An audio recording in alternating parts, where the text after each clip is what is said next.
Hi everyone, and welcome to Growing Our Retirement. Today we're going to divide hostas.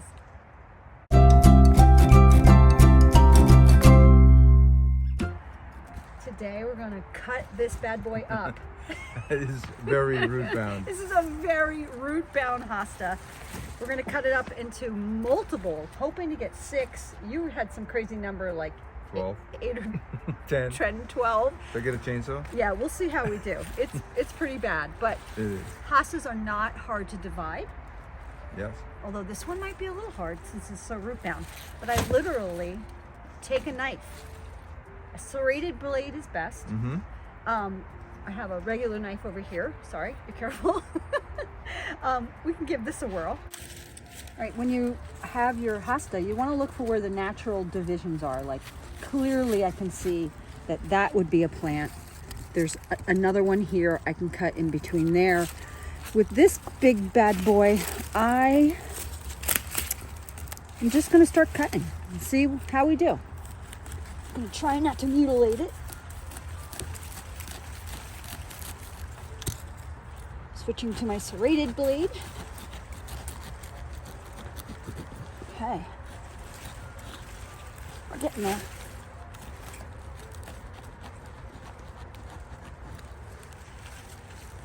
Here we go. It can't really hurt it. As long as there's roots, it'll grow. I'm approaching this by a method of just cutting it in half first, so I can see what I'm dealing with and have it smaller pieces. All right, see the root there? Cutting right down, and voila. Now we have 2 plants. So anywhere here could be another cut. Maybe I'll get 6. So that'll be one on each side. As long as there's roots, you have a plant. Now, 1 plant. Now we're going to tackle this one. And I can see, it's like I'm shooting for like right in there. That looks like a good division to me. Cut. And voila. Now this one, I don't know, maybe to appease Larry.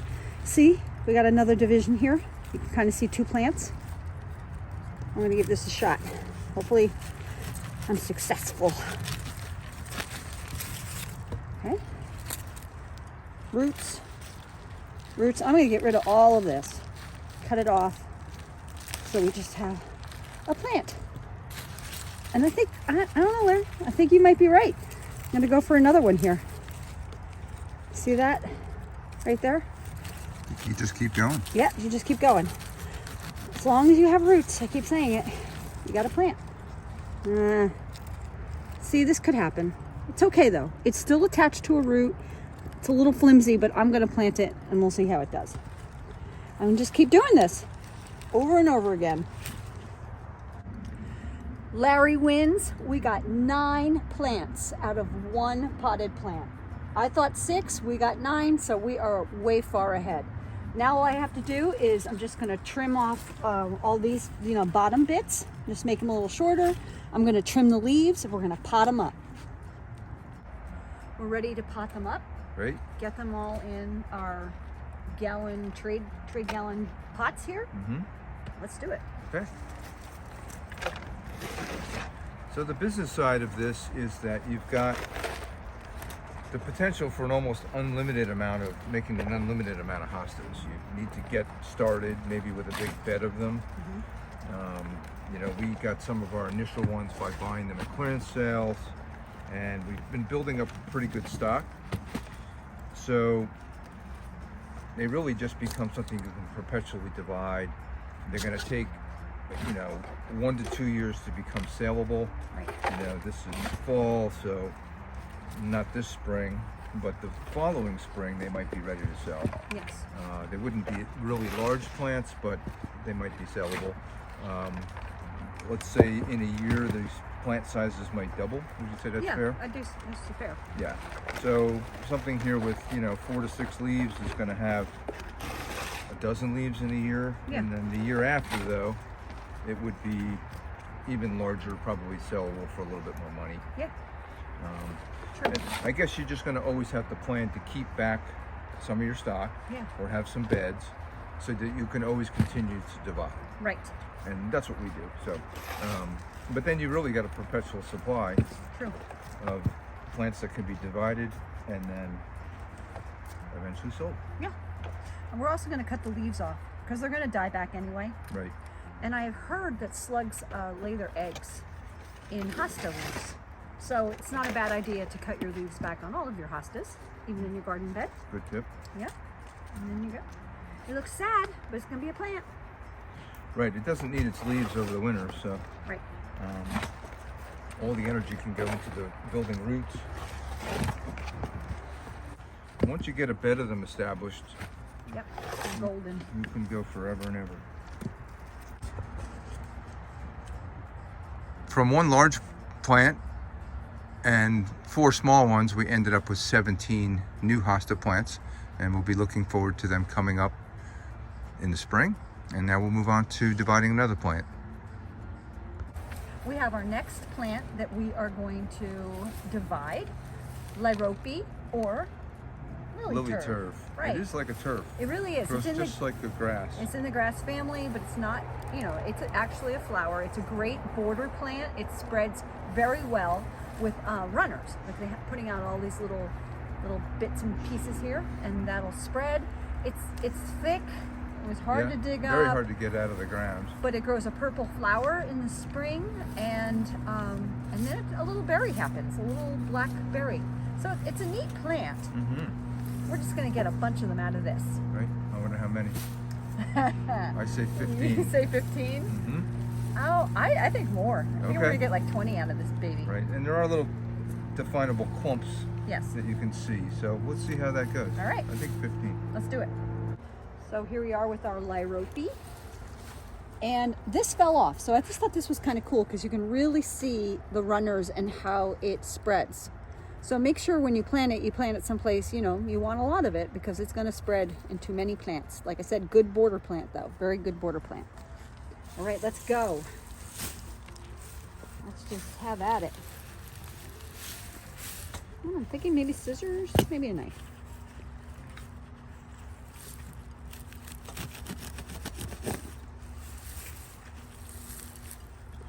I tend to always start by cutting something in half. And then I see what I have to deal with here. So it's kind of like our hostas in a way.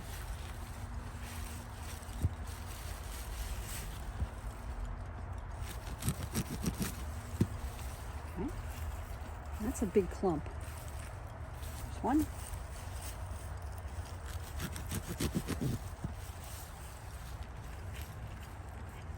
Two.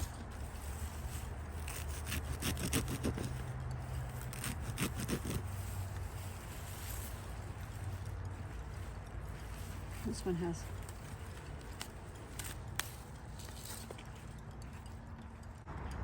I've cut these up in pretty good sized clumps because I want this to be a saleable plant, not in the spring, but the following spring. So I could chop this up and get 5 plants out of this, but I don't want to. I have lots in my garden, lots that I can dig up constantly. So I want it to be a nice sized plant when I'm ready to sell. So I'm keeping them in larger clumps.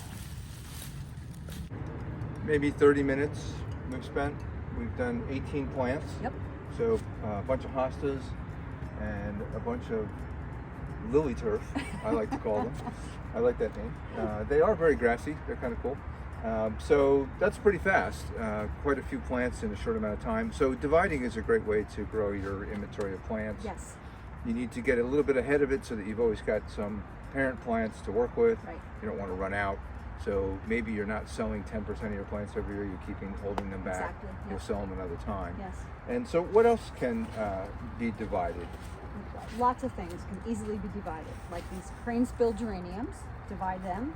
We have some black-eyed Susans. Lamb's ears are a piece of cake to divide, and they grow profusely. They're beautiful. Coneflowers, catmint, anything that is really vivacious in the garden tends to be easily divided. And it shoots out roots Yes, or and it rhizomes. just keeps going. Things Right. that just keep going Mm-hmm. are naturally a good thing to divide. Right, so grasses, not invasive ones, but you don't want to Definitely. get the ones that just take over, but Right. those are another good one. Yeah. There's how many varieties of hostas we don't even know. Gosh, 50? Yeah, so you can avoid all the patented ones. Yes, avoid and that. You can just work with the non-patented hostas, but there are, I don't know, 50, 100 different varieties that Absolutely. are easy to start with. Yeah. And give yourself sort of a 3-year cycle, maybe a year to build up some stock, Yes. start dividing, and then the ones that you divide off, you can sell some of that, but hold back 10 or 20% Yeah. and keep them going. Maybe start some beds. I mean, we haven't actually done that, but I'd love to start some Yeah. big beds. I'm excited that we bought Yeah. these big felt Yeah. beds. And they're great. And I'm excited to get some stuff going in that and Right. see how well we do with that. Yeah, you give them like the perfect optimum growing conditions, and then they'll spread faster, Yeah. and then you can just start your dividing. Exactly. I'm excited. Right. So we'll continue on with our series about starting a low-cost investment nursery in your backyard. I think one of your secret weapons is getting, I said it before, getting free plants.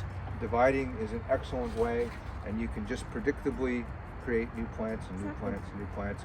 Go to friends, go to family, talk to people, see who's got overgrown hostas, right? Yeah. Go in, take a Right. shovel full, divide it Exactly. for them, bring them home, chop them up, Yes. and get them going. I know my friends are always saying, "Oh, do you want this? Do you want that?" Because we're Yeah. everything just keeps growing. We have gardeners as Yeah, friends, yeah. and it's Yeah. the easy way to do it. Yeah, gardens take off, and they do need to be trimmed back. So Yes. there's always some plants to be There's had. always something taking over. Absolutely, cuttings and dividing are the way to go.